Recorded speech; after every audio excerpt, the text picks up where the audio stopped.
Hi I am Rahul और welcome on my channel. जैसा कि हम लोग लूसेंट ऑडियो बुक सुन रहे हैं, लूसेंट जीके बुक का।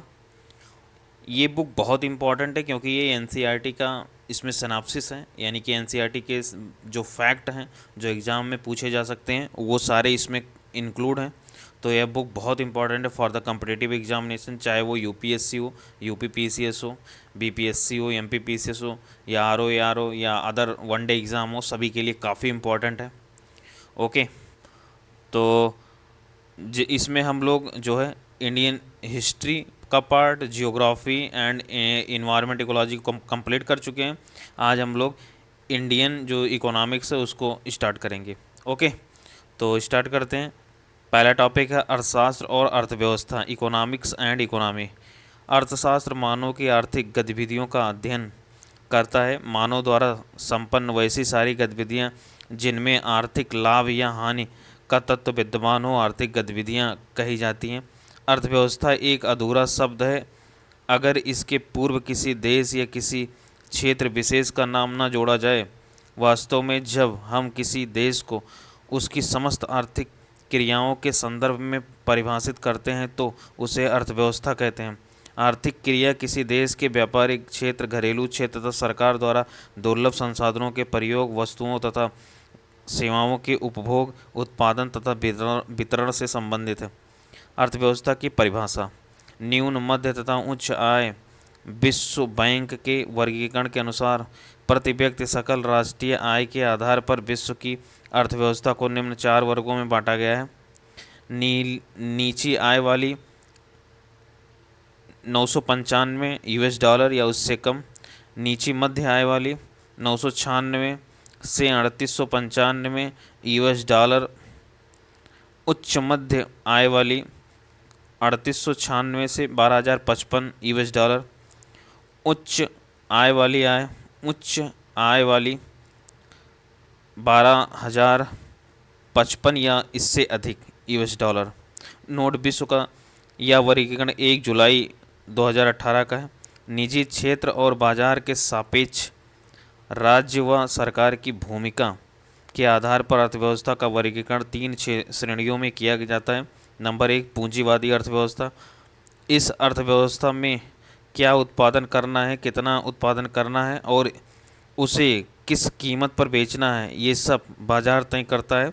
इसमें सरकार की कोई आर्थिक भूमिका नहीं होती। नोट: 1776 ईस्वी में प्रकाशित एडम स्मिथ की किताब द वेल्थ ऑफ नेशन को पूंजीवादी अर्थव्यवस्था का उद्गम स्रोत माना जाता है। विश्व की 10 शीर्ष अर्थव्यवस्थाएं 2024 के अनुसार 24 के नॉमिनल जीडीपी के अनुसार। Number 1 USA 28.78 trillion dollar. चीन की 18.53 ट्रिलियन डॉलर। तीसरा जर्मनी 4.59 ट्रिलियन डॉलर। चौथा जापान 4.11 ट्रिलियन डॉलर। पांचवा भारत 3.93 ट्रिलियन डॉलर। ओके। दूसरा है राज्य अर्थव्यवस्था। इस अर्थव्यवस्था की उत्पत्ति पूंजीवादी अर्थव्यवस्था की लोकप्रियता के विरोध स्वरूप हुआ। इसमें उत्पादन, आपूर्ति और कीमत सबका फैसला सरकार द्वारा लिया जाता है। ऐसी अर्थव्यवस्था को केंद्रीकृत नियोजित अर्थव्यवस्था कहते हैं जो गैर बाजारी अर्थव्यवस्था होती है। राज्य अर्थव्यवस्था की 2 अलग अलग शैली नज़र आती हैं। सोवियत संघ की अर्थव्यवस्था को समाजवादी अर्थव्यवस्था कहते हैं, जबकि 1985 ईस्वी से पहले चीन की अर्थव्यवस्था को साम्यवादी अर्थव्यवस्था कहते हैं। समाजवादी अर्थव्यवस्था में उत्पादन के साधनों पर सामूहिक नियंत्रण की बात शामिल थी और अर्थव्यवस्था को चलाने में सरकार की बड़ी अहम भूमिका थी। वहीं साम्यवादी अर्थव्यवस्था में सभी संपत्तियों पर सरकार का नियंत्रण था और श्रम संसाधन भी सरकार के अधीन थे। नोट: पहली बार राज्य अर्थव्यवस्था सिद्धांत जर्मन दार्शनिक कार्ल मार्क्स 1818 से 1883 ने दिया था, जो इस व्यवस्था के तौर पर पहली बार 1917 की बोल्शेविक क्रांति के बाद सोवियत संघ में नजर आई और इसका आदर्श रूप चीन 1949 में सामने आया। जीडीपी ट्रिपल पी का मतलब क्रय शक्ति समता पर आधारित सकल घरेलू उत्पाद है। देशों को वित्तीय और सांख्यिकीय संस्थानों से जीडीपी ट्रिपल पी अनुमानों द्वारा क्रमबद्ध किया जाता है, जो बाजार या सरकारी आधिकारिक विनिमय दरों का उपयोग करके गणना करते हैं। ट्रिपल पी का उपयोग करते हुए जीडीपी की तुलना राज्य के घरेलू बाजार का आकलन करते समय नाम मात्र जीडीपी का उपयोग करने वालों की तुलना में अधिक उपयोगी होती हैं, क्योंकि ट्रिपल पी अंतर्राष्ट्रीय बाजार विनिमय दरों का उपयोग करने के बजाय देश की स्थानीय वस्तुओं, सेवाओं और मुद्रास्फीति दरों की सापेक्ष लागत को ध्यान में रखता है, जो प्रति व्यक्ति आय में वास्तविक अंतर को विकृत कर सकता है। ट्रिपल पी का उपयोग अक्सर वैश्विक गरीबी सीमा को मापने के लिए किया जाता है और इसका उपयोग संयुक्त राष्ट्र द्वारा मानव विकास सूचकांक के निर्माण में किया जाता है। 2024 में प्रति व्यक्ति जीडीपी ट्रिपल पी द्वारा दुनिया की 10 अर्थव्यवस्थाएं। नंबर 1 चीन $35 trillion, number 2 USA $27 trillion, number 3 Bharat 14.26 trillion, चौथा जापान, उसके बाद पाँचवा जर्मनी, छठा रूस, सातवां इंडोनेशिया, आठवां ब्राज़ील, नौवां फ्रांस, 10वां यूके। तीसरा है मिश्रित अर्थव्यवस्था। इसमें कुछ लक्षण राज्य अर्थव्यवस्था के मौजूद होते हैं तो कुछ लक्षण पूंजीवादी अर्थव्यवस्था के, यानी सरकारी एवं निजी क्षेत्रों का सह अस्तित्व। द्वितीय विश्व युद्ध की समाप्ति के बाद उपनिवेशवाद के चंगुल से निकले दुनिया के कई देशों ने मिश्रित अर्थव्यवस्था को अपनाया। इसमें भारत, मलेशिया एवं इंडोनेशिया जैसे देश शामिल हैं। नोट: केन्स ने सुझाव दिया था कि पूंजीवादी अर्थव्यवस्था को समाजवादी अर्थव्यवस्था की ओर कुछ कदम बढ़ाना चाहिए, जबकि प्रोफेसर लांज ने कहा था कि समाजवादी अर्थव्यवस्था को पूंजीवादी अर्थव्यवस्था की ओर कुछ कदम बढ़ाना चाहिए। बंद अर्थव्यवस्था वह अर्थव्यवस्था है जिसमें न तो निर्यात और न ही आयात होता है, यानी ऐसी अर्थव्यवस्था का शेष विश्व से कोई संबंध नहीं होता। अर्थव्यवस्था के क्षेत्रक: मानव के में तमाम क्रियाकलापों जो आय सृजन में सहायक होते हैं उन्हें आर्थिक क्रिया की संज्ञा दी गई है। आर्थिक क्रिया किसी देश के व्यापारिक क्षेत्र, घरेलू क्षेत्र तथा सरकार द्वारा दुर्लभ संसाधनों के प्रयोग, वस्तुओं तथा सेवाओं के उपयोग, उत्पादन तथा वितरण से संबंधित है। अर्थव्यवस्था की आर्थिक गतिविधियों को 3 श्रेणियों में बांटा गया है, जिन्हें अर्थव्यवस्था का क्षेत्रक कहा जाता है। नंबर 1 प्राथमिक क्षेत्र: जब हम प्राकृतिक संसाधनों का उपयोग करके किसी वस्तु का उत्पादन करते हैं तो उसे प्राथमिक क्षेत्रक की गतिविधि कहा जाता है। इस गतिविधियों का संबंध भूमि, जल, वनस्पति और खनिज जैसे प्राकृतिक संसाधनों से है। प्राथमिक क्षेत्रक में शामिल हैं नंबर 1 कृषि, दूसरा वानिकी, नंबर तीसरा मत्स्य पालन, चौथा पशुपालन, पाँचवा खनन और उत्खनन। इसमें संलग्न श्रम की प्रकृति का रेड कॉलर जॉब के जरिए सांकेतिक क्रिया किया जाता है। दूसरा है द्वितीयक क्षेत्रक: अर्थव्यवस्था का वह क्षेत्र जो प्राथमिक क्षेत्र के उत्पादों को अपनी गतिविधियों में कच्चे माल की तरह उपयोग करता है, द्वितीयक क्षेत्रक कहलाता है। द्वितीयक क्षेत्रक में शामिल हैं विनिर्माण, विद्युत, गैस, जलापूर्ति और अन्य जनोपयोगी सेवाएं। निर्माण वास्तव में इस क्षेत्र के में विनिमय कार्य होता है, इस कारण ही इसे औद्योगिक क्षेत्र भी कहा जाता है। इसमें लगे कुशल श्रमिकों को व्हाइट कॉलर जॉब के अंतर्गत स्थान दिया जाता है, जबकि उत्पादन प्रक्रिया में प्रत्यक्ष रूप से संलग्न श्रमिकों को ब्लू कॉलर जॉब के अंतर्गत रखा जाता है। तृतीयक क्षेत्रक: इस क्षेत्र में विभिन्न प्रकार की सेवाओं का उत्पादन किया जाता है। तृतीयक क्षेत्रक यानी सेवा क्षेत्र शामिल हैं। नंबर 1 व्यापार, होटल, परिवहन, भंडार, संचार और प्रसारण से संबंधित सेवाएं। द्वितीय वित्तीय, अचल संपत्ति और व्यावसायिक सेवाएं। तीसरा लोक प्रशासन, रक्षा व अन्य सेवाएं। तृतीयक क्षेत्र भारतीय अर्थव्यवस्था के सकल राष्ट्रीय उत्पाद में सबसे अधिक योगदान करता है। नोट: भारतीय अर्थव्यवस्था एक श्रम आधिक्य वाली अर्थव्यवस्था है। भारतीय अर्थव्यवस्था में क्षेत्रवार योगदान जीडीपी में तो 1950-51 में प्राथमिक क्षेत्र 55% था, द्वितीय क्षेत्र 15%, तृतीय क्षेत्र 30%। 2021-22 में प्रथम क्षेत्र प्राथमिक क्षेत्र 18.8%, द्वितीय क्षेत्र 28.2%, तृतीय क्षेत्र 53%। ठीक है, यही इसको बना हुआ है। जबकि 2022-23 में प्राथमिक क्षेत्र 17% बचा और द्वितीय क्षेत्र 30% यानी बढ़ा है, और तृतीय क्षेत्र 53% सेम है। आगे देखते हैं, दूसरा टॉपिक है आर्थिक समृद्धि एवं आर्थिक विकास। आर्थिक समृद्धि से अभिप्राय किसी समय या अवधि में किसी अर्थव्यवस्था में होने वाली वास्तविक आय से है। सामान्यतः यदि सकल राष्ट्रीय उत्पाद (जीएनपी), सकल घरेलू उत्पाद (जीडीपी) एवं प्रति व्यक्ति आय में वृद्धि हो रही हो तो हम कहते हैं कि आर्थिक समृद्धि हो रही है, अर्थात आर्थिक समृद्धि उत्पादन की वृद्धि से संबंधित है जिसमें कि परिमाणात्मक परिवर्तन होते हैं जो कि श्रम, शक्ति, उपभोग, पूंजी और व्यापार की मात्रा में प्रसार के साथ होता है। नोट: किसी देश की आर्थिक समृद्धि का सर्वाधिक उपयुक्त मापदंड प्रति व्यक्ति वास्तविक आय होता है। आर्थिक विकास की धारणा आर्थिक समृद्धि की धारणा से अधिक व्यापक है। आर्थिक विकास सामाजिक, सांस्कृतिक, आर्थिक, गुणात्मक एवं परिमाणात्मक सभी परिवर्तनों से संबंधित है। आर्थिक विकास तभी कहा जाएगा जब जीवन की गुणवत्ता में सुधार हो। आर्थिक विकास की माप में अनेक चर सम्मिलित किए जाते हैं, जैसे कि आर्थिक, राजनीतिक तथा सामाजिक संस्थाओं के रूप में परिवर्तन, शिक्षा तथा साक्षरता दर, जीवन प्रत्याशा, पोषण का स्तर, स्वास्थ्य सेवाएं, प्रति व्यक्ति उपभोग वस्तुएं। अतः आर्थिक विकास मूलतः मानव विकास ही है।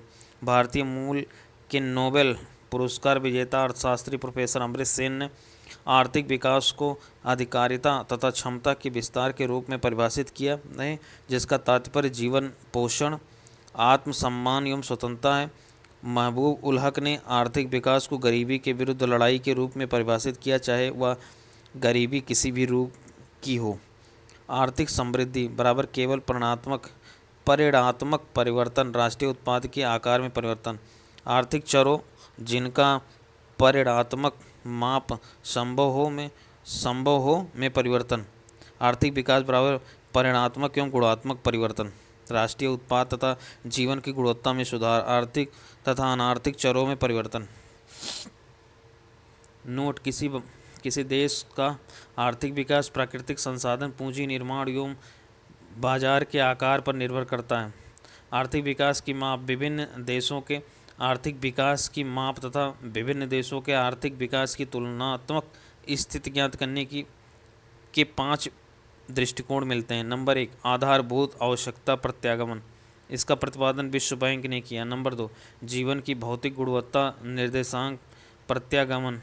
इसका प्रतिपादन मॉरिस ने ओवरसीज डेवलपमेंट काउंसिल के कहने पर किया। इस विधि में किसी भी देश के रहन सहन के स्तर यानी आर्थिक विकास की तुलना के लिए 3 आंकड़ों शिशु मृत्यु दर, वयस्क साक्षरता दर एवं 1 वर्ष आयु की जीवन प्रत्याशा के औसत मान का उपयोग किया जाता है, 0 से 100 के पैमाने पर।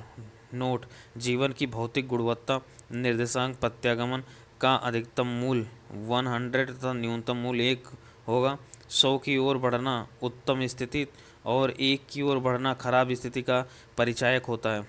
तीसरा, क्रय शक्ति समता विधि। इस विधि का सबसे पहले प्रयोग सन 1993 ईस्वी में अंतर्राष्ट्रीय मुद्रा कोष ने किया और आजकल विश्व बैंक इसी विधि का प्रयोग विभिन्न क्षेत्रों के रहन सहन के स्तर की तुलना के लिए कर रहा है।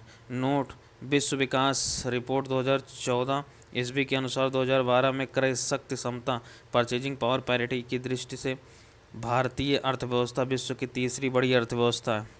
चौथा, निवल आर्थिक कल्याण।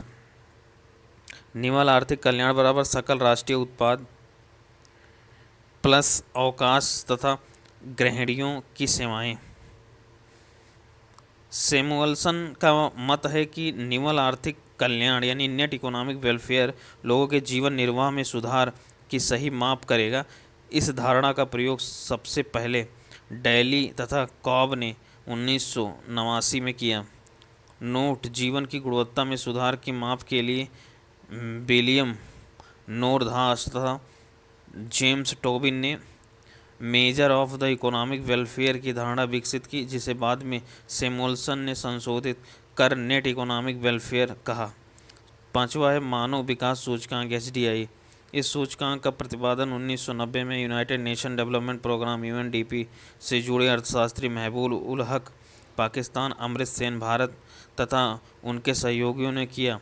मानव विकास सूचकांक एक सांख्यिकीय सूचकांक है जिसमें जीवन प्रत्याशा, शिक्षा और आय सूचकांकों को शामिल किया जाता है। संयुक्त राष्ट्र द्वारा पहला मानव विकास सूचकांक 1990 में जारी किया गया था। प्रत्येक वर्ष इसे संयुक्त राष्ट्र विकास कार्यक्रम यूएनडीपी द्वारा प्रकाशित किया जाता है। मानव विकास सूचकांक का उच्चतम मान 1.0 हो सकता है, 0 से 0.550 यानी कि 550 से कम। निम्न मानव विकास वाले देश 0.55 से 7 से कम, मतलब इसके मध्यम मानव विकास वाले देश, इसमें भारत है।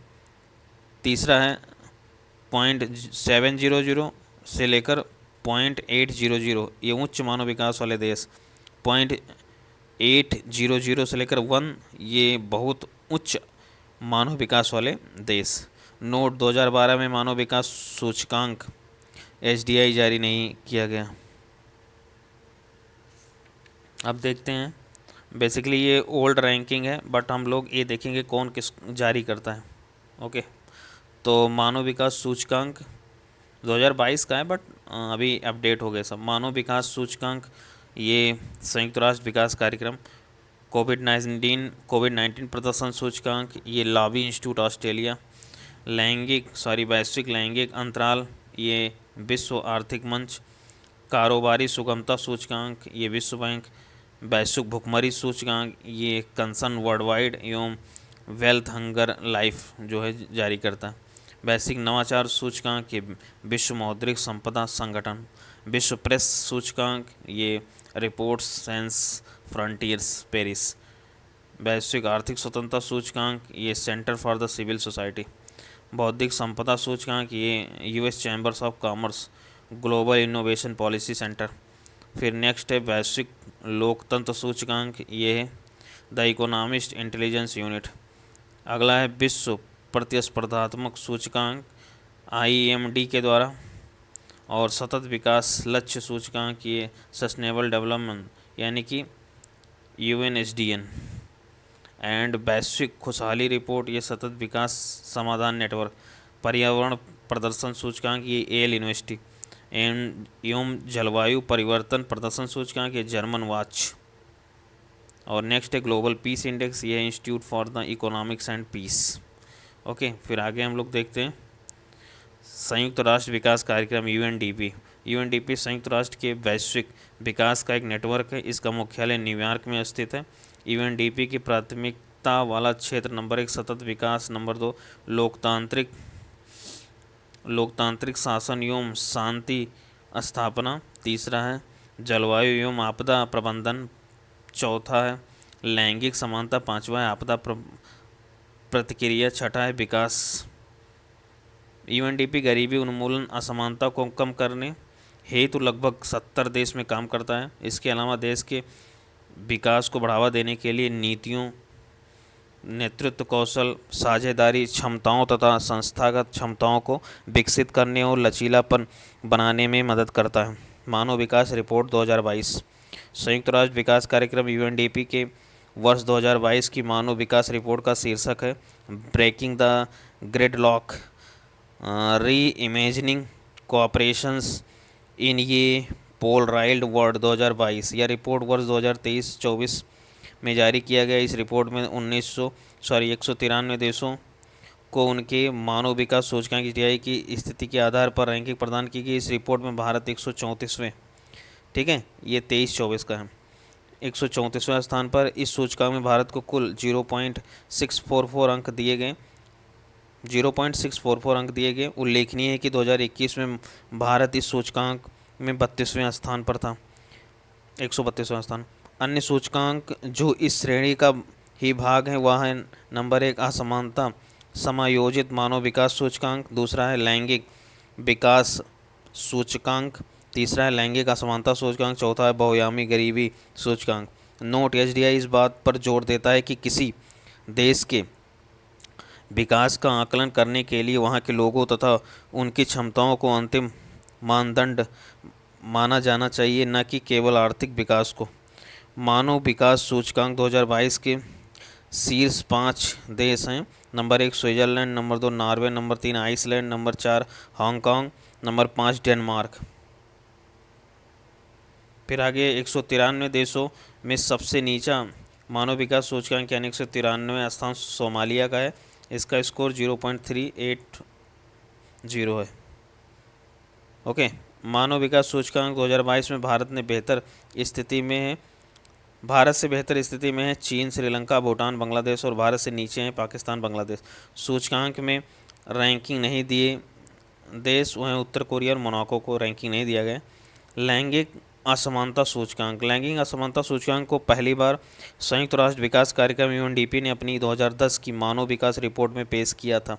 लैंगिक असमानता सूचकांक जीआईआई 3 आयामों का उपयोग करके पुरुषों और महिलाओं की उपलब्धियों में असमानता के स्तर को मापता है। प्रजनन, स्वास्थ्य, राजनीतिक सशक्तिकरण और श्रम बाजार।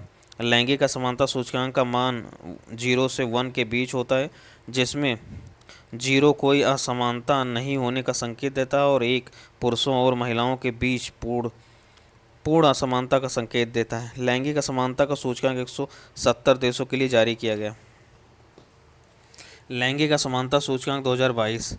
लैंगिक असमानता सूचकांक 2022 13 मार्च 2024 को यूएनडीपी द्वारा अपनी मानव विकास रिपोर्ट 2023-24 में जारी किया गया। इस सूचकांक में भारत 0.437 स्कोर के साथ 193 देशों में से 108वें स्थान पर है। 2021 में भारत 0.490 स्कोर के साथ 191 देशों में से 122वें स्थान पर था। लैंगिक असमानता 2022 के शीर्ष 5 देश डेनमार्क, नॉर्वे, स्विट्ज़रलैंड, स्वीडन और नीदरलैंड। लैंगिक असमानता सूचकांक में भारत एवं उसके पड़ोसी देश का स्थान। चीन 0.186, 47वां श्रीलंका 90, भूटान 80, भारत 108, म्यांमार 119, बांग्लादेश 127, पाकिस्तान 135 एवं अफगानिस्तान 162वां। यानी इस सूचकांक में चीन, भूटान एवं श्रीलंका भारत से बेहतर स्थिति में। लैंगिक असमानता को बढ़ावा देने हेतु भारत सरकार की पहल बेटी बचाओ बेटी पढ़ाओ महिलाओं की सुरक्षा, अस्तित्व एवं शिक्षा सुनिश्चित करता है। दूसरा, महिला शक्ति केंद्र। इसका लक्ष्य ग्रामीण महिलाओं को कौशल विकास और रोजगार के अवसरों के माध्यम से सशक्त बनाना। तीसरा है राष्ट्रीय क्रेच शिशुगृह योजना। यह बच्चों के लिए सुरक्षित वातावरण प्रदान करता है जिससे महिलाओं को रोजगार प्राप्त करने में मदद मिलती है। चौथा है प्रधानमंत्री मातृ वंदना योजना। यह गर्भवती और स्तनयान कराने वाली माताओं को मातृत्व लाभ प्रदान करती है। पांचवा, प्रधानमंत्री आवास योजना महिलाओं के नाम के तहत आवास सुनिश्चित कराती है। छठा, सुकन्या समृद्धि योजना। यह बैंक खातों के माध्यम से लड़कियों को आर्थिक रूप से सशक्त बनाती है।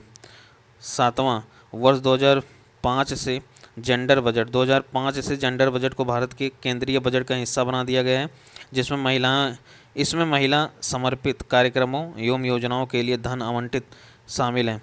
आठवां, निर्भया फंड फ्रेमवर्क महिलाओं को सुरक्षा बढ़ाने के लिए एक गैर व्यापक कार्पस फंड प्रदान करता है, होगा जो कि लैप्स नहीं होगा, यानी व्यापक नहीं होगा। नौवां है वन स्टॉप सेंटर। हिंसा के शिकार महिलाओं के लिए चिकित्सा एवं कानूनी सहायता जैसी सेवाएं प्रदान करती हैं। 10वां है संविधान 106वां संशोधन अधिनियम 2023। लोकसभा राज्य विधानसभाओं एवं राष्ट्रीय राजधानी क्षेत्र दिल्ली की विधानसभाओं में महिलाओं के लिए सभी सीटों में से 1/3 सीटें आरक्षित करती हैं, जिसमें SC और ST के लिए आरक्षित सीटें भी शामिल हैं। महिलाओं के लिए पंचायती राज संस्थाओं में 33% सीटें पहले से ही आरक्षित हैं। ओके, तो अब लोकसभा और विधानसभा में हो गया, और जबकि जो लोकल पंचायती राज था उसमें पहले से था। 11वां है विज्ञान ज्योति कार्यक्रम का उद्देश्य लड़कियों को स्टेम यानी कि विज्ञान, प्रौद्योगिकी, इंजीनियरिंग एवं गणित में उच्च शिक्षा के साथ साथ कैरियर बनाने के लिए प्रोत्साहित करता था। 12वां स्टैंड अप इंडिया महिला ई हाट उद्यमिता, कौशल विकास कार्यक्रम तथा प्रधानमंत्री मुद्रा योजना जैसी अन्य पहल महिला उद्यमियों को बढ़ावा देती है। खुशहाली मनुष्य मात्र की आकांक्षा है, जो कि सामाजिक प्रगति का पैमाना बन सकता है। दुनिया भर के देशों के लोग खुश हैं कि कि नहीं इसकी आप सॉरी कि नहीं इसकी सही माप की खुशहाली कुंजी खुशहाली शब्द के अर्थ में ही निहित है। खुशहाली की माप के लिए संयुक्त राष्ट्र संघ का एक निकाय सस्टेनेबल डेवलपमेंट सॉल्यूशन नेटवर्क ने 2012 में विश्व खुशहाली नेटवर्क रिपोर्ट का प्रकाशन शुरू किया। इस रिपोर्ट में राष्ट्रों की खुशहाली की माप की जाती है, जिसका मूल उद्देश्य राष्ट्रों की लोक नीति का पथ प्रदर्शन करना है। खुशहाली की माप निम्न 6 कारकों के आधार पर की जाती है। नंबर 1 प्रति व्यक्ति जीडीपी, क्रय शक्ति तुल्यता के आधार पर। नंबर 2 सामाजिक सहयोग। नंबर 3 स्वस्थ जीवन प्रत्याशा। नंबर 4 जीवन विकल्पों के चयन की स्वतंत्रता। 5वां उदारता तथा 6वां भ्रष्टाचार का बोध। विश्व खुशहाली रिपोर्ट 2024 21 मार्च 2024 को संयुक्त राष्ट्र सतत विकास समाधान नेटवर्क द्वारा विश्व खुशहाली रिपोर्ट प्रकाशित की गई। इस रिपोर्ट में 146 देशों को स्थान दिया गया। फिनलैंड को लगातार 7वीं बार विश्व का सबसे खुशहाल देश घोषित किया गया। इसके बाद दूसरे एवं तीसरे स्थान पर डेनमार्क एवं आइसलैंड है। रिपोर्ट में अफगानिस्तान को सबसे नाखुश देश बताया गया। भारत इस सूची में 126वें स्थान पर है। 2023 में भी भारत इसी स्थान पर था। वैश्विक लैंगिक अंतराल रिपोर्ट स्विट्जरलैंड स्थित विश्व आर्थिक मंच हर वर्ष जारी की जाती है। 2006 में पहली बार जारी इस रिपोर्ट में 4 बिंदुओं को ध्यान में रखते हुए विभिन्न मानकों पर व्यापक सर्वे और अध्ययन के आधार पर आंकड़े जारी किए जाते हैं, जो हैं नंबर 1 स्वास्थ्य एवं उत्तरजीविता, नंबर 2 राजनीतिक सशक्तिकरण, नंबर 3 शिक्षा का अवसर, नंबर 4 आर्थिक भागीदारी और अवसर। यह सूचकांक 0 से 1 के मध्य विस्तारित है। इसमें 1 का अर्थ है पूर्ण लैंगिक समानता तथा 0 का अर्थ है पूर्ण लैंगिक असमानता। वैश्विक लैंगिक अंतराल सूचकांक 2023 विश्व आर्थिक मंच द्वारा 20 जून 2023 को वैश्विक लैंगिक अंतराल रिपोर्ट 2023 जारी किया गया। इसमें 146 देशों को शामिल किया गया। इस सूचकांक में शीर्ष 3 स्थान प्राप्त करने वाले देश हैं। Number 1 Iceland, number 2 Norway, number 3 Finland. इस सूचकांक में निम्नतम 3 स्थान प्राप्त वाले देश हैं। 126वां स्थान अफगानिस्तान, 145वां चाड, 144वां अल्जीरिया। वर्ष 2023 की रिपोर्ट में भारत 127वें स्कोर 0.4643 का स्थान पर है। गत वर्ष 2022 में 135वें स्थान पर था।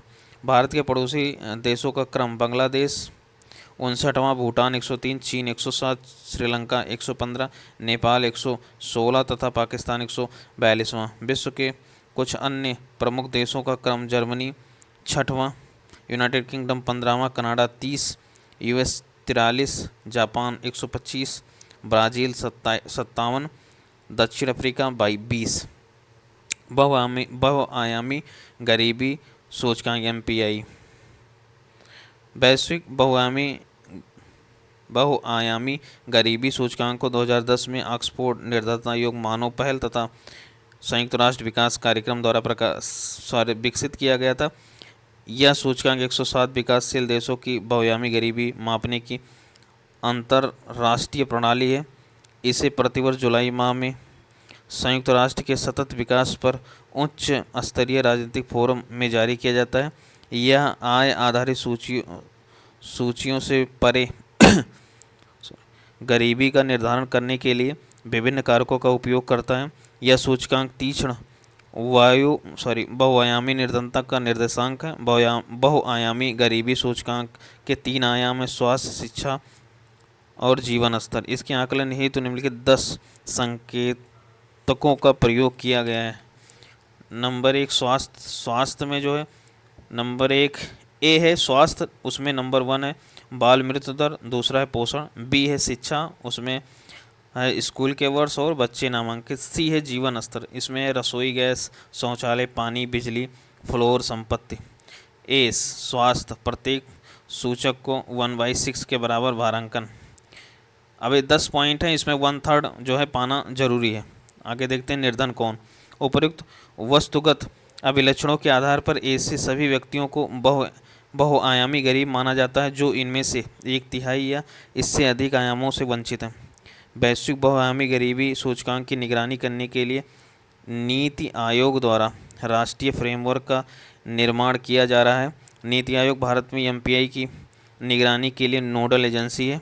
वैश्विक एमपीआई भारत सरकार द्वारा पहचाने गए उन 29 चुनिंदा वैश्विक सूचकांकों में से एक हैं जिन्हें सुधार और विकास के लिए वैश्विक संकेतक global indices to the drive reforms and growth GIRG के रूप में जाना जाता है। GIRG में शामिल सूचकांक महत्वपूर्ण सामाजिक और आर्थिक संकेतकों के आधार पर भारत के प्रदर्शन का मापन और निगरानी में मदद करते हैं।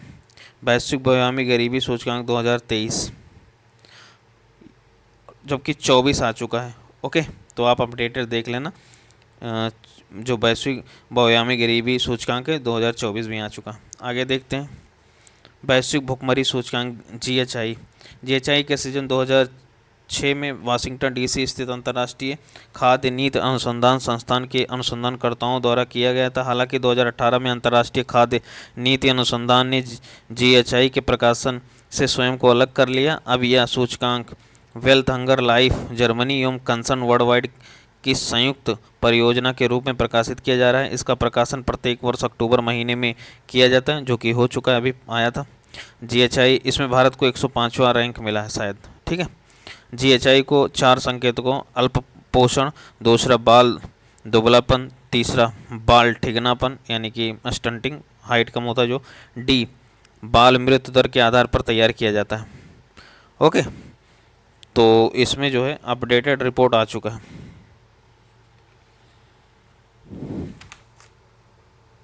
आगे देखते हैं, नेक्स्ट टॉपिक है विश्व आर्थिक मंच को देखते हैं। विश्व आर्थिक मंच की यानी कि वर्ल्ड इकोनॉमिक फोरम की स्थापना 1971 में क्लास मार्टिन श्याब ने की थी। इसका मुख्यालय जिनेवा में है। यह स्विट्जरलैंड की एक गैर सरकारी एवं गैर सरकारी अंतर्राष्ट्रीय संस्था है। इसके द्वारा जारी रिपोर्ट हैं ऊर्जा संक्रमण सूचकांक, दूसरा है वैश्विक प्रतिस्पर्धा रिपोर्ट, तीसरा है वैश्विक सूचना एवं प्रौद्योगिकी रिपोर्ट, चौथा है लैंगिक असमानता सूचकांक, पांचवा है वैश्विक यात्रा एवं पर्यटन रिपोर्ट, छठा है पर्यावरण प्रदर्शन सूचकांक, सातवां है वैश्विक जोखिम सूचकांक।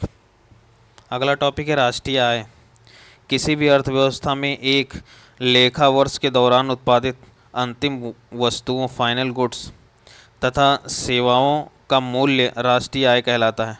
भारत में राष्ट्रीय आय का इतिहास। भारत की राष्ट्रीय आय और प्रतिवर्ष आय की गणना का प्रथम प्रयास दादा भाई नौरोजी ने वर्ष 1867 से 68 में किया था।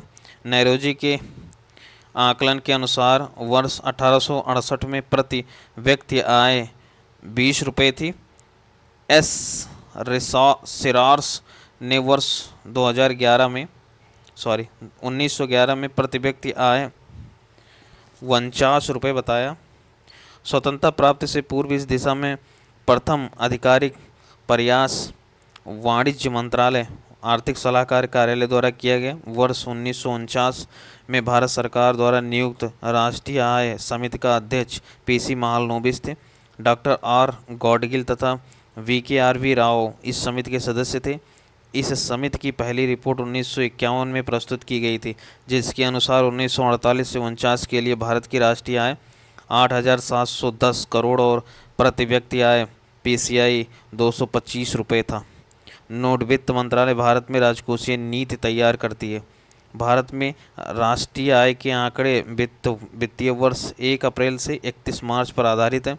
भारत में सांख्यिकी विभाग के अंतर्गत केंद्रीय सांख्यिकी विभाग CSO स्थापना वर्ष 1951 है। राष्ट्रीय आय के आकलन एवं प्रकाशन के लिए उत्तरदायी है। इस कार्य में राष्ट्रीय प्रतिदर्श सर्वेक्षण कार्यालय NSSO केंद्रीय सांख्यिकी संगठन की मदद करता है। लेकिन वर्ष 2019 में केंद्र सरकार ने CSO और NSSO का विलय करके सांख्यिकी और कार्यान्वयन मंत्रालय के अधीन राष्ट्रीय सांख्यिकी कार्यालय यानी कि NSO की स्थापना की। ओके, CSO NSSO को मिला के NSO की स्थापना की। नोट, साइमन कुजनेट्स को राष्ट्रीय आय लेखांकन का जन्मदाता माना जाता है, जिन्हें इसके लिए नोबेल पुरस्कार मिला। राष्ट्रीय आय की लागत किसी अर्थव्यवस्था की आय यानी इसकी कुल उत्पादित वस्तुओं और सेवाओं के मूल्य की गणना या तो साधन लागत फैक्टर कॉस्ट पर की जा सकती है या फिर बाजार लागत यानी मार्केट प्राइस, या तो फैक्टर कॉस्ट पे या मार्केट प्राइस पे। ओके। साधन लागत फैक्टर कॉस्ट या मूलतः निवेश की गई लागत होती है जिसे उत्पादक उत्पादन प्रक्रिया के दौरान लगाता है, जैसे पूंजी की लागत, ऋणों का ब्याज, कच्चा माल, श्रम, किराया, बिजली आदि। अर्थात किसी वस्तु या सेवा के उत्पादन में उपभोग या प्रयुक्त उत्पादक कारकों के संपूर्ण मूल्य को साधन लागत का फैक्टर कॉस्ट कहा जाता है। इन वस्तुओं एवं सेवाओं के उत्पादन के दौरान इन कारकों के लागत का आकलन करते हैं। इसके बाद उस वस्तु या सेवाओं का मूल्य निर्धारित किया जाता है। नोट: साधन लागत में सरकार को भुगतान किए गए कर को शामिल नहीं किया जाता है क्योंकि यह प्रत्यक्ष तौर पर उत्पादन प्रक्रिया में शामिल नहीं होता, परंतु कोई अनुदान सब्सिडीज प्राप्त की जाती है तो उसे साधन लागत में शामिल किया जाता है। ओके। आगे भारतीय राष्ट्रीय सांख्यिकी कार्यालय NSO सांख्यिकी और कार्यक्रम कार्यान्वयन मंत्रालय के अधीन 2019 में CSO और NSSO का विलय करके बनाया गया। रंगराजन आयोग ने राष्ट्रीय सांख्यिकी आयोग द्वारा या निर्धारित सांख्यिकी मानदंडों का कार्यान्वयन और अनुरक्षण करने और केंद्रीय और राज्य एजेंसियों की सांख्यिकी गतिविधियों का समन्वय करने के लिए NSO की परिकल्पना की थी। 3 महानिदेशक सांख्यिकी, महानिदेशक समन्वय, प्रशासक और नीति, और महानिदेशक राष्ट्रीय पदस्थ हैं जो सचिव को प्रतिवेदित प्रस्तुत करते हैं। राष्ट्रीय सांख्यिकी आयोग NSC यह रंगराजन आयोग की अनुशंसा के अंतर्गत 2005 में गठित स्वायत्त निकाय है। भारत के मुख्य सांख्यिकीविद और सांख्यिकी एवं कार्यक्रम कार्यान्वयन मंत्रालय के सचिव राष्ट्रीय सांख्यिकी आयोग के भी सचिव होते हैं। इसके गठन का उद्देश्य आंकड़ों के संग्रहण के संबंध में देश में सांख्यिकी एजेंसियों के सामने आने वाली समस्याओं को कम करना है। बाजार लागत मार्केट प्राइस: बाजार लागत वह मूल्य है जिसे एक उपभोक्ता द्वारा किसी वस्तु या सेवाओं को खरीदते समय किसी विक्रेता को अदा करता है। बाजार लागत वस्तु एवं सेवा की साधन लागत पर अप्रत्यक्ष सेन वैट, केंद्रीय उत्पाद शुल्क CST आदि जोड़ने के बाद निकाली जाती है, यानी बाजार मूल्य पर पहुंचने के लिए साधन लागत में सरकार को भुगतान किए गए कर को शामिल किया जाता है, जबकि सरकार द्वारा दी गई अनुदान को साधन लागत में से घटा दिया जाता है क्योंकि साधन लागत निर्धारण के समय ही उसकी गणना कर ली जाती है। मूल्यवर्धन की धारणा, concept of the value added: राष्ट्रीय उत्पाद या घरेलू उत्पाद का सही मूल्य निकालने के लिए जिससे कोई वस्तु तथा सेवा दोहरी गणना में न आए, यानी माध्यमिक वस्तुओं या प्रयुक्त आगतों को आकलन में आने से रोकने के लिए हम जिस विधि का प्रयोग करते हैं उसे मूल्य वर्धन विधि कहते हैं। मूल्यवर्धन उत्पादन प्रक्रिया में श्रम, पूंजी तथा अन्य साधनों के योगदान को प्रदर्शित करता है, और जब हम इसमें उत्पाद पर लगे करों के मूल्य को जोड़ देते हैं तब उसमें से उत्पाद अनुदान को घटा देते हैं तो सभी निवासी उत्पादक इकाइयों के ऐसे मूल्यवर्धनों का योग ही GDP होता है। अतः किसी भी राष्ट्र का GDP सकल मूल्यवर्धनों GVA का योग होता है जिससे ह्रास नहीं निकाला गया है पर कर तथा अनुदान का समायोजन किया गया है। नोट: भारत आधिकारिक तौर पर राष्ट्रीय आय की गणना साधन लागत पर किया करता था। जनवरी 2015 में केंद्रीय सांख्यिकी संगठन CSO द्वारा राष्ट्रीय आय की गणना बाजार मूल्य मार्केट प्राइस पर की जा रही है, जो वास्तव में बाजार लागत मार्केट कास्ट पर ही है। सकल मूल्यवर्धन ग्रॉस वैल्यू एडेड GVA में उत्पाद करों को शामिल करने के बाद बाजार मूल्य ज्ञात होता है। उत्पाद कर केंद्र एवं राज्यों के अप्रत्यक्ष कर हैं। चालू एवं स्थिर कीमतों पर राष्ट्रीय आय: नंबर 1, चालू कीमतों पर राष्ट्रीय आय। जब राष्ट्रीय आय को प्रचलित बाजार मूल्यों पर मापा जाता है तो उसे चालू कीमतों पर राष्ट्रीय आय कहते हैं। चालू कीमतों पर राष्ट्रीय आय को मौद्रिक आय भी कहते हैं। नंबर 2, स्थिर कीमतों पर राष्ट्रीय आय। स्थिर कीमतों पर राष्ट्रीय आय से अभिप्राय एक लेखा वर्ष के दौरान एक राष्ट्र के सामान्य नागरिकों द्वारा उत्पादित समस्त अंतिम वस्तुओं एवं सेवाओं के उस मौद्रिक मूल्य से जिसे किसी आधार वर्ष के मूल्य पर मापा जाता है, इसे वास्तविक राष्ट्रीय आय कहा जाता है। किसी देश के आर्थिक विकास का सही सूचक स्थिर कीमत पर राष्ट्रीय आय है। नोट: प्रचलित बाजार मूल्यों पर प्रति व्यक्ति आय में से मुद्रास्फीति की वृद्धि दर घटाने पर स्थिर मूल्यों पर प्रति व्यक्ति आय प्राप्त होती है, अर्थात प्रचलित मूल्यों पर प्रति व्यक्ति आय की वृद्धि दर का मूल्य स्थिर कीमतों पर प्रति व्यक्ति आय की वृद्धि दर के मूल्य की अपेक्षा अधिक होगा तथा यह अंतर मुद्रास्फीति की दर के मूल्य के बराबर होगा। किसी भी देश की राष्ट्रीय आय में निम्न को शामिल नहीं किया जा सकता: नंबर 1, मध्यवर्ती वस्तुओं के मूल्य को, नंबर 2, पुरानी वस्तुओं के मूल्य को, नंबर 3, घरेलू सेवाओं अथवा कार्य को, चौथा, वित्तीय परिसंपत्तियों जैसे अंशपत्र, ऋण पत्र आदि के क्रय विक्रय को, पांचवा, हस्तांतरण, भुगतान, पेंशन, वजीफा, लॉटरी जीतना को, छठा, विदेशों से प्राप्त उपहार।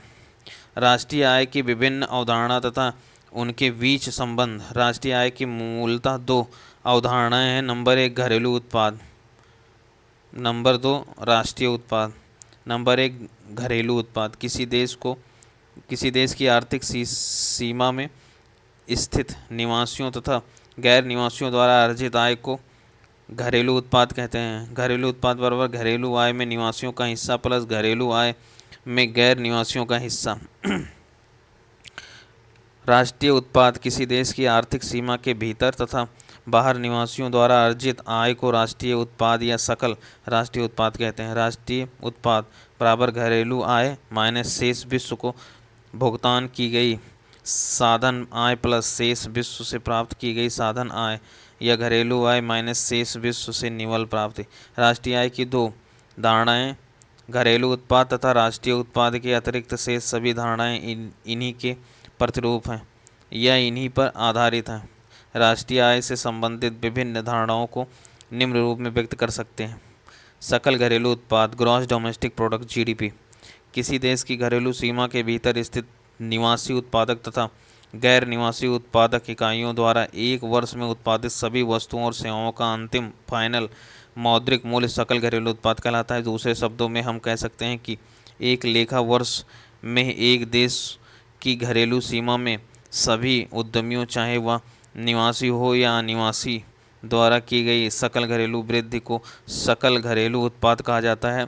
इसका आकलन राष्ट्रीय एवं निजी उपभोग, सकल निवेश, सरकारी एवं व्यापार शेष के योगफल द्वारा किया जाता है। जीडीपी बराबर अर्थव्यवस्था में सभी संस्थाओं के सकल मूल्यवर्धन जीवीए का कुल योग है। जीडीपी वृद्धि यह देश का प्रदर्शन इंगित करती है। प्रति व्यक्ति जीडीपी यह अन्य देश की तुलना में आर्थिक विकास का स्तर इंगित करती है। नोट: किसी देश की आर्थिक वृद्धि के सर्वाधिक उपयुक्त माप सकल घरेलू उत्पाद जीडीपी है। सकल घरेलू उत्पाद जीडीपी के उपयोग जीडीपी में होने वाले वार्षिक प्रतिशत परिवर्तन ही किसी अर्थव्यवस्था की वृद्धि दर है। यह परिमाणात्मक दृष्टिकोण है। इसके आकार से देश की आंतरिक शक्ति का पता चलता है, लेकिन इससे उत्पादों एवं सेवाओं की गुणवत्ता का भी पता नहीं चलता। तीसरा है अंतर्राष्ट्रीय मुद्रा कोष एवं विश्व बैंक की ओर से सदस्य देशों का तुलनात्मक विश्लेषण इसी के आधार पर किया जाता है। साधन लागत पर सकल घरेलू उत्पाद, gross domestic product at the factor cost, GDP FC, किसी वस्तु या सेवा के उत्पादन में उपभोग या प्रयुक्त उत्पादक कारकों के संपूर्ण मूल्य को साधन लागत फैक्टर कॉस्ट कहा जाता है। साधन लागत के सरकार को भुगतान किए गए कर को शामिल नहीं किया जाता है, क्योंकि यह प्रत्यक्ष तौर पर उत्पादन प्रक्रिया में शामिल नहीं होता है, परंतु यदि कोई अनुदान सब्सिडीज प्राप्त की जाती है तो उसे साधन लागत में शामिल किया जा सकता है। नोट: CSO द्वारा फरवरी 2015 में जारी निर्देश के अनुसार अब साधन लागत पर व्यक्ति GDP राष्ट्रीय आय को नहीं प्रदर्शित करेगी। बाजार मूल्य पर सकल घरेलू उत्पाद gross domestic product at market price GDP-MP। बाजार मूल्य वह मूल्य है जिसे एक उपभोक्ता द्वारा खरीदते समय किसी विक्रेता को सौंपा जाता है। बाजार मूल्य पर पहुंचने के लिए साधन लागत में सरकार को भुगतान किए गए कर को शामिल किया जाता है, जबकि सरकार द्वारा दी गई अनुदान को साधन लागत में से घटा दिया जाता है। GDP-FC बराबर GDP-MP माइनस उत्पादन कर माइनस अनुदान। नेक्स्ट टॉपिक है नाम मात्र बनाम वास्तविक GDP। वास्तविक GDP मुद्रास्फीति समायोजित माप है जो किसी दिए गए वर्ष में अर्थव्यवस्था द्वारा उत्पादित सभी वस्तुओं और सेवाओं का मूल्य दर्शाती है। स्थिर कीमतों पर व्यक्त उत्पादन के प्रति व्यय दृष्टिकोण का उपयोग करके वास्तविक GDP की गणना की जाती है। नाम मात्र GDP एक वित्तीय वर्ष के दौरान भारत में उत्पादित सभी वस्तुओं और सेवाओं का बाजार मूल्य है। दो कारणों से प्रति वर्ष इस बाजार मूल्य या अंतिम मूल्य में बदलाव होता है। नंबर 1, वस्तुओं और सेवाओं के वास्तविक उत्पादन में परिवर्तन। दूसरा, कीमतों में परिवर्तन। वास्तविक अर्थों में GDP की गणना करने के लिए मुद्रास्फीति का प्रभाव कम कर दिया जाता है। इस कम किए गए कारकों को GDP का अपस्फीति कारक कहा जाता है। GDP अपस्फीति कारक बराबर नाम मात्र GDP बटे वास्तविक GDP इंटू 100। नोट: GDP अपस्फीति कारक अर्थव्यवस्था में मुद्रास्फीति का सर्वश्रेष्ठ संकेतक है। नाम मात्र GDP कुछ और नहीं बल्कि चालू कीमतों पर GDP है और वास्तविक GDP स्थिर कीमतों पर GDP है। वास्तविक GDP उत्पादन में परिवर्तन इंगित करता है, जबकि नाम मात्र GDP कर भी सकती है या नहीं भी कर सकती। इसलिए नाम मात्र GDP की तुलना में वास्तविक GDP का आर्थिक समृद्धि का बेहतर संकेतक माना जाता है। सकल राष्ट्रीय उत्पाद ग्रॉस नेशनल प्रोडक्ट GNP। किसी अर्थव्यवस्था में GNP उस आय को कहते हैं जो GDP में विदेशों से होने वाली आय को जोड़कर प्राप्त किया जाता है। दूसरे शब्दों में सकल राष्ट्रीय उत्पाद GNP एक वर्ष की अवधि में एक देश के सामान्य नागरिकों द्वारा देश की घरेलू सीमा के अंदर या बाहर उत्पादित की गई अंतिम वस्तुओं फाइनल गुड्स और सेवाओं की सकल मूल्य से है। यदि यक्ष देशवासियों द्वारा विदेश में अर्जित आय हो तो यम विदेशियों द्वारा देश में अर्जित आय। GNP बराबर GDP plus X minus M। बंद अर्थव्यवस्था के लिए X minus M is equal to 0 बराबर देन GNP बराबर GDP। नोट: भारत के मामले में विदेशों से होने वाली आय के बदले हानि होती है, अतः भारत का GNP हमेशा GDP से कम रहता है। भारत के साधन लागत पर सकल राष्ट्रीय उत्पाद ग्रॉस नेशनल प्रोडक्ट GNP-FC। साधन लागत पर सकल राष्ट्रीय उत्पाद से आशय उस राष्ट्रीय उत्पाद से जिसका मूल्य उत्पादन क्रिया में प्रयुक्त साधनों को प्राप्त आय के आधार पर ज्ञात किया जाता है। साधन लागत के अंतर्गत हर कर्मचारियों का पारिश्रमिक, ब्याज, निगम लाभ, ह्रास आदि को सम्मिलित करते हैं। बाजार मूल्य पर सकल राष्ट्रीय उत्पाद gross national product at market price GNP-MP किसी वर्ष के दौरान निवासी उत्पादक इकाइयों द्वारा आर्थिक सीमा के अंदर तथा बाहर सभी अंतिम वस्तुओं फाइनल गुड्स एवं सेवाओं का बाजार मूल्य पर सकल राष्ट्रीय उत्पाद कहलाता है। जब साधन लागत पर सकल राष्ट्रीय उत्पाद GNP-FC में परोक्ष व्यापारिक कर जोड़ देते हैं और सरकार द्वारा दी जाने वाले अनुदान को घटा देते हैं तो हमें बाजार मूल्य ज्ञात होता है। GNP जैसे GDP-FC बराबर GNP-MP माइनस परोक्ष कर बटे प्लस अनुदान।